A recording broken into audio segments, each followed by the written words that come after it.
Inflation are a huge worry for middle-class families. Every survey confirms it. Every conversation confirms it. Over the last 12 months during this economic recovery, the average American worker earned a 3.6% raise. But inflation has risen so steeply that it's turned that into a nearly 2% pay cut. Remember, at the beginning of the year, the Biden administration inherited a historically strong economic trajectory.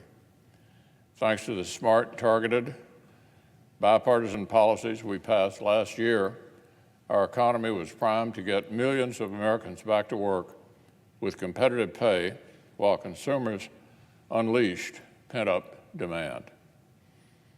But alas, that was before Democrats decided to pour $2 trillion into a long list of liberal pet projects and insist on making it less appealing for workers to actually go back to work.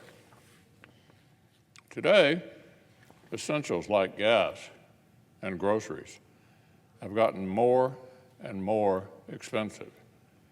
Bigger purchases consumers had put off during the pandemic are getting even further out of reach. Across the country, working families and employers alike are feeling the pinch. An effective tax increase on both the wages and the savings of the middle class.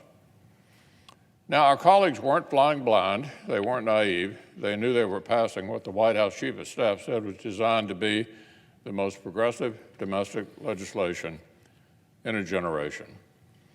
And they knew the risk, which one liberal economist described as, quote, inflationary pressures of a kind we have not seen in a generation. Sure enough, inflation just clocked the fastest year-on-year increase since 2008. But apparently, according to President Biden himself, the solution is, listen to this, even more of the same. Today, instead of deflecting attention from the fact that his administration's springtime approach was flat wrong, the president actually doubled down. He suggested the right way to shake this inflation was, listen to this, another $3.5 trillion in spending. This is the same reckless taxing and spending spree the Democrats dreamt up when they assumed our economy would be having the opposite problem. But now all that same borrowings, printing, and spending is supposed to be what the doctor ordered to fight inflation? Inflate our way out of inflation? Let's hope the American people don't have to learn firsthand how that strategy would work out. Another multi-trillion-dollar reckless taxing and spending spree, believe me, is the last thing American families need.